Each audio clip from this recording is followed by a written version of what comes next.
जय हिंद दोस्तों, आप सभी का स्वागत है एक बार फिर से आपके अपने यूट्यूब चैनल यूनिक ज्ञान में।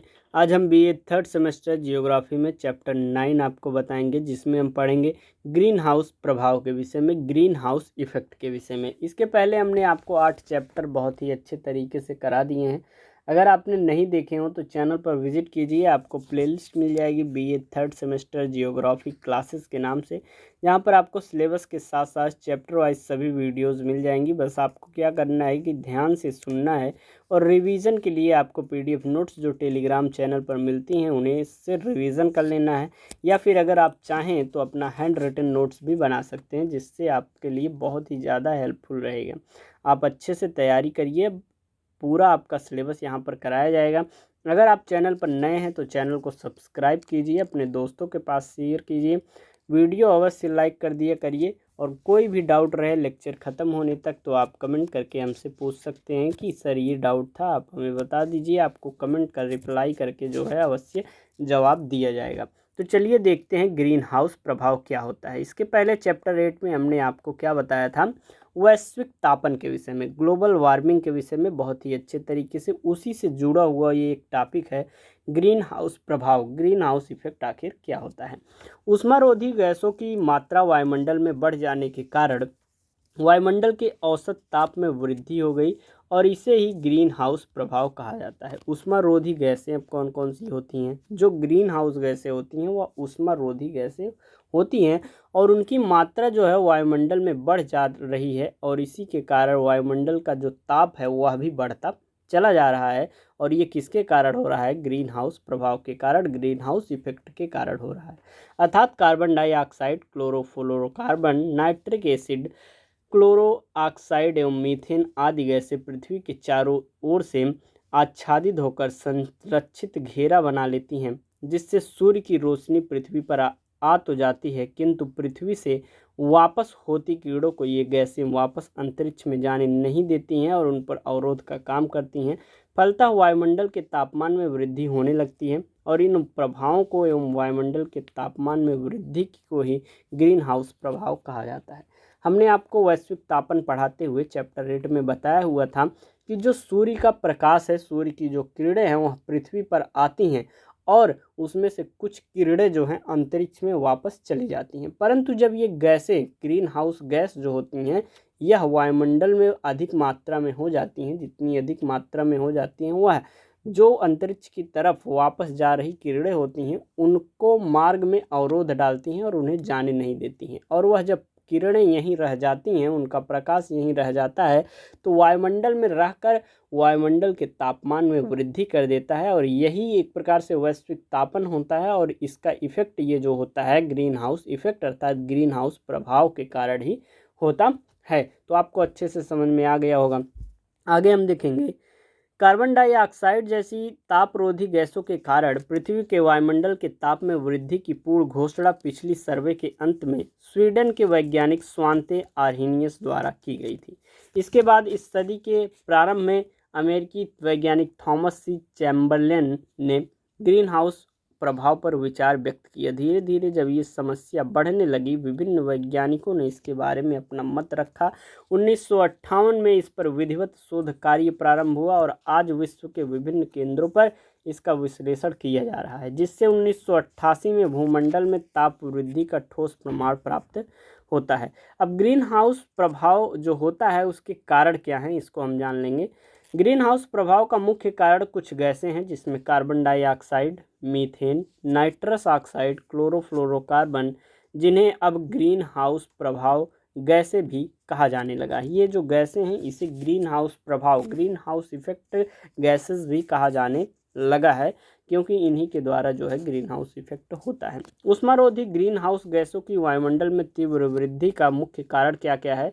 औद्योगिकरण, वनों का विनाश एवं क्लोरोफ्लोरोकार्बन का अधिक मात्रा में प्रयोग होना, जीवाश्म ईंधनों जैसे कि कोयला, पेट्रोलियम आदि पदार्थों के उपयोग में अतिशय वृद्धि के कारण अत्यधिक मात्रा में कार्बन डाइऑक्साइड वायुमंडल में जा रही है। मात्र जीवाश्म की बात करें ईंधन की, तो उससे 5 अरब टन कार्बन वायुमंडल में जाता है। वनों के विनाश से कार्बन डाइऑक्साइड की वृद्धि दो तरफा हो गई है। किस प्रकार से दो तरफा हो गई है, चलिए देखते हैं। एक तरफ तो प्रकाश संश्लेषण की कमी से कार्बन डाइऑक्साइड का विघटन कम हो जाता है, दूसरी तरफ वृक्षों के ईंधन के रूप में दहन या प्राकृतिक रूप से विघटित होने से अतिरिक्त कार्बन डाइऑक्साइड जो है वह वायुमंडल में पहुंचती रहती है। हमने आपको बताया था वैश्विक तापन पढ़ाते हुए, उसके प्रभाव से क्या होता है कि जो प्रकाश संश्लेषण की क्रिया होती है वह रुक जाती है। जब एक प्रकार से तापमान अधिक हो जाएगा तो वहाँ पर जो पादप हैं या वृक्ष हैं वह किस प्रकार से प्रकाश संश्लेषण कर पाएंगे।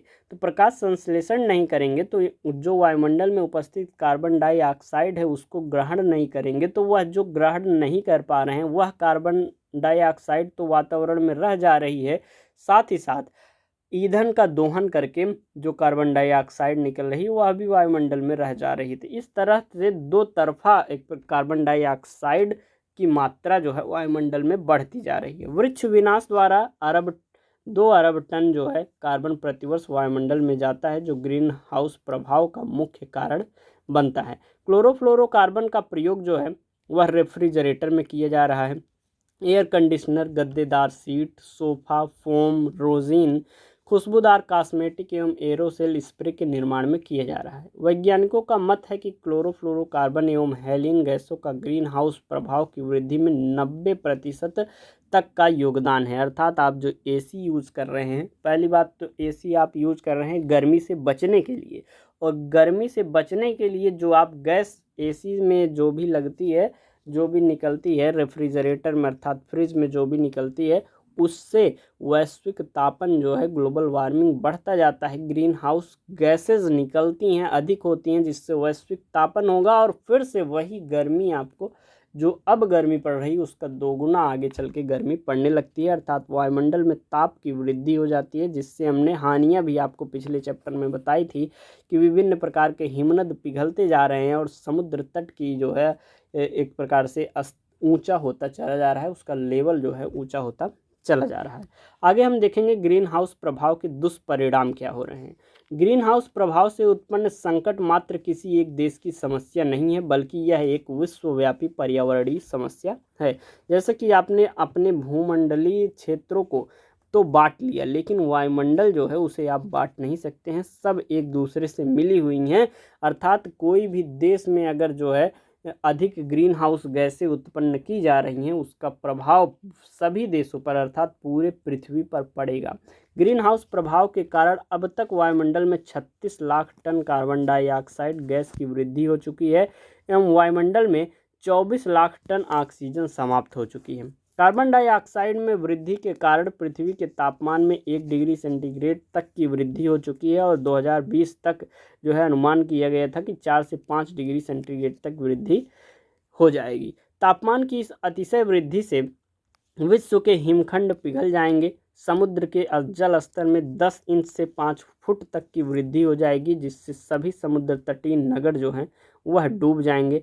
पृथ्वी के तापमान में वृद्धि के कारण मौसम में भयंकर बदलाव आएगा। सूर्य की किरणें जो हैं कैंसर जैसे भयानक रोगों को जन्म देंगी। सूखा, गर्म हवाएं, बाढ़ एवं भयंकर तूफान का प्रकोप बढ़ जाएगा और जिसकी प्रक्रिया प्रारंभ भी हो चुकी है। ग्रीन हाउस प्रभाव के कारण ग्रीन हाउस गैसों का स्तर जितना बढ़ता जाएगा उतनी ही सूर्य की गर्मी जो है अवशोषित कर वातावरण का तापमान बढ़ाती जाएगी, जिससे जलवायु में भयंकर परिवर्तन एवं शारीरिक विकार उत्पन्न होंगे। जैसे कि जैसे जैसे ग्रीन हाउस जो है कि जो ग्रीन हाउस गैसें जो हैं वह वातावरण में बढ़ती जाएंगी, वह सूर्य की प्रकाश जो अंतरिक्ष में वापस जाती है उसको अवरोध करने का अर्थात अत्यधिक रोक लेंगी, जिससे यहाँ पर तापमान जो है अधिक से अधिक बढ़ जाएगा।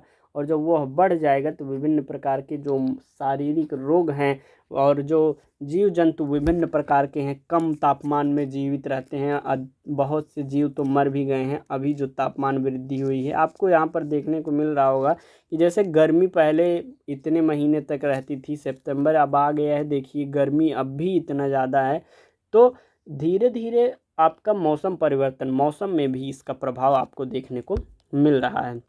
ग्रीन हाउस प्रभाव से बचाव का सबसे आसान तरीका यही है कि वायुमंडल में कार्बन डाइऑक्साइड गैसों को जाने से रोका जाए, अर्थात जो भी चीज़ों से कार्बन डाइऑक्साइड उत्पन्न हो रही है उसका प्रयोग कम या उसको बंद ही कर देना चाहिए। अतः इसके स्रोतों पर रोक आवश्यक होगी। वनों का विस्तार एवं पुनर्जीवन किया जाए। वनों के पोषण एवं संरक्षण पर विशेष ध्यान दिया जाए। जीवाश्म ईंधन की खपत को कम करना अति आवश्यक है। इसके लिए आवश्यक है कि गैर परंपरागत ऊर्जा के स्रोतों का प्रयोग अधिक किया जाए। खुशी की बात है कि ग्रीन हाउस प्रभाव के दुष्परिणामों से बचने के लिए अंतर्राष्ट्रीय स्तर पर प्रयास प्रारंभ हो गए हैं। इसके तहत अनेक सम्मेलन गोष्ठियां आयोजित की गई हैं, जिनमें अनेक समझौते एवं अनुबंध किए गए हैं। परंतु जो आम जनता है उसे भी एक प्रकार से जागरूक होना होगा और इस समस्या को देखते हुए, भयावह समस्या एक प्रकार से यह है, इसको देखते हुए इन सभी चीज़ों का जो कि ग्लोबल वार्मिंग को बढ़ाते हैं या ग्रीन हाउस इफेक्ट को बढ़ाते हैं, इन सभी चीज़ों का हमें कम प्रयोग करना होगा या फिर बंद ही कर देना चाहिए। तो यह आपका चैप्टर है ग्रीन हाउस इफेक्ट, हमने जो कि आपको पढ़ाया। नेक्स्ट चैप्टर आपका जल्द ही आएगा। चैनल पर बने रहिए। जो भी डाउट हो आप कमेंट करके पूछ सकते हैं। वीडियो लाइक अवश्य करिए। धन्यवाद। मिलते हैं अगले वीडियो में।